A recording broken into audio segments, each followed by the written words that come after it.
Voilà, alors nous en étions restés au plan de cours. Donc celui-ci va vous spécifier les modalités d'évaluation principalement, les modalités d'enseignement et finalement les références bibliographiques. Vous verrez que certaines références bibliographiques sont en gras. Celles-ci réfèrent aux différentes lectures obligatoires relatives au cours.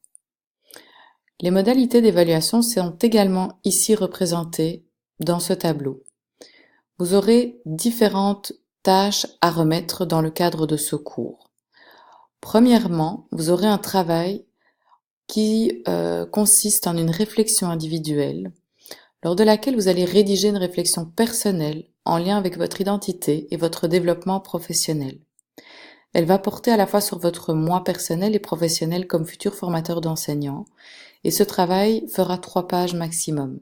Il comptera pour 20% de la note. Il sera à déposer le 14 novembre sur le Moodle avant minuit, soit la veille donc de votre cours avec France Dufour.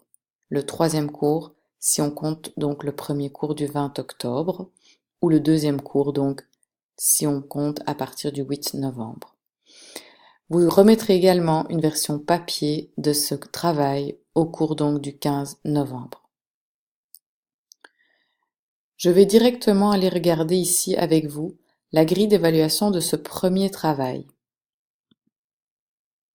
J'ouvre le PDF. Et voici les différentes consignes et critères d'évaluation. Nous disions donc 3 pages maximum. Vous aurez également une métaphore à réaliser, à indiquer dans votre travail et à expliciter. Ce travail-là va contenir une page de présentation au départ, ensuite une brève introduction qui va annoncer votre travail. Vous présenterez ensuite la métaphore. Ensuite vient le développement du travail, à savoir tous les points qui seront ici spécifiés ci-dessous. Et enfin, vous terminerez votre travail par une conclusion qui va préciser ce que vous aurez réalisé à travers l'élaboration de ce travail. À la fois la richesse et la pertinence des informations seront considérées, ainsi que la clarté et la formulation du message, mais aussi bien sûr la qualité du français. Le travail abordera tous les éléments mentionnés dans les sous-sections suivantes. Donc après l'introduction, il s'agira de vous présenter vous, votre parcours personnel et professionnel incluant vos études qui ont conduit jusqu'ici, vos valeurs et vos croyances reliées à l'éducation, à l'enseignement, aux élèves, à l'apprentissage. Ensuite, vous expliciterez les motifs de votre choix de devenir formateur d'enseignants. Vous pourrez spécifier votre détermination à devenir formateur de futurs enseignants. Pourquoi vous avez fait ce choix? Depuis quand? Y a-t-il eu un événement déclencheur? Également, il s'agira de préciser votre vision de votre futur rôle de formateur. Est-ce qu'il y a des défis que vous anticipez, des solutions que vous envisagez? Quelle sera votre contribution professionnelle, à votre avis, dans la formation des futurs enseignants? Enfin, en 3e partie donc de ce travail, vous définirez un plan d'action. Il s'agira donc d'identifier une force personnelle, et là on vous invite à penser à vos savoirs, vos savoir-être, savoir-faire, vos qualités, certaines capacités relationnelles que vous pouvez mettre de l'avant. Il s'agira également de spécifier un aspect à développer pour devenir formateur d'enseignants. Et là, nous vous invitons à faire référence aux 14 compétences du formateur d'enseignants, en lien donc avec le décret CAPAES. Nous vous invitons dans ce cadre-ci donc à formuler un objectif de développement professionnel comme futur formateur. Faites attention aux termes utilisés pour la formulation de l'objectif, un moyen et une ressource pour atteindre cet objectif, et enfin, il s'agira d'indiquer une échéance pour pouvoir vous-même évaluer l'atteinte de cet objectif. Vous justifierez également pourquoi vous avez choisi cet objectif et vous verrez un modèle sur le Moodle. Si je retourne en arrière, vous allez pouvoir voir l'exemple. Vous terminerez ce travail bien sûr par une conclusion et la métaphore que vous aurez spécifiée, il s'agit d'une citation qui est assortie d'une image pertinente pour vous et qui va nécessiter donc de justifier le lien entre votre métaphore, l'image et votre vision de l'éducation. Ce travail-là sera donc noté sur 20. Je retourne donc en arrière pour voir les différentes spécifications, précisions plutôt reliées à votre travail, à votre premier travail. Vous voyez ici quelques précisions qui concernent la métaphore. Vous allez pouvoir en prendre connaissance et même voir un exemple de métaphore qui a été réalisé dans le cadre d'un travail précédemment réalisé par un étudiant.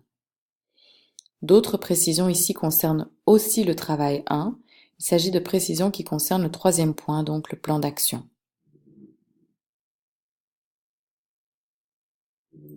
Vous avez également ici la grille du travail 2. Alors si je retourne dans le cadre, vous voyez que le travail 2 consiste en un travail d'équipe qui est donc la synthèse des lectures et la présentation orale sur un thème prédéfini. Vous allez donc, par équipe, travailler sur une thématique spécifique et vous allez réaliser la synthèse de vos différentes lectures que vous allez présenter au groupe lors du cours du 1er décembre. Vous serez évalué sur la présentation orale qui durera 20 minutes maximum, mais également sur le support visuel fourni la veille donc de la présentation. Il s'agira donc de déposer votre support visuel sur le Moodle le 30 novembre avant minuit, de remettre la version papier au début du cours du 1er décembre, jour donc de votre présentation. Nous vous demandons d'apporter votre clé USB avec le support visuel dessus et il s'agira de le déposer sur le bureau de l'ordinateur au début du cours pour pouvoir réaliser votre présentation devant les pairs, devant les deux autres membres du groupe. Cette partie de l'évaluation compte pour 10% de votre note. Elle comporte également une partie coévaluative qui consiste à faire participer les pairs à l'évaluation formative de la présentation orale. Enfin, vous aurez un examen, mais avant cela, je vous montre ici que, en lien avec le travail 2, vous pouvez retrouver bien sûr également la grille d'évaluation relative au travail 2. La voici donc. Les différentes consignes sont spécifiées ici, mais elles seront respécifiées lors de votre premier cours avec France, à savoir le 8 novembre. Il s'agit donc d'une synthèse, comme je vous disais. Vous aurez un support à remettre. La note portera à la fois sur la présentation orale et le support écrit. Et chaque équipe sera évaluée par l'enseignant, de même que par les membres d'une autre équipe. Vous serez évalué sur différents critères que vous pouvez retrouver ici.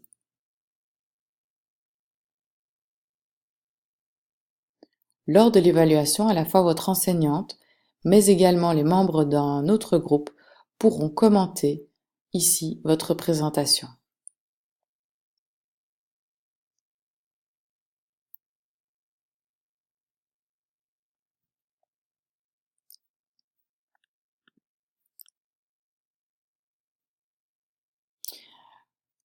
Le travail 2 consiste donc dans une synthèse des différentes lectures effectuées en lien avec les différentes grandes thématiques du cours. Nous vous présentons donc en lien avec les thématiques la section ici des lectures. Vous avez ici différents référentiels de compétences qui seront donc abordés lors des premiers cours avec France. Ici en dessous, vous avez chacune des lectures reliées aux thématiques qui sont présentées. Et donc, chacun des groupes aura une thématique à traiter pour le travail numéro 2.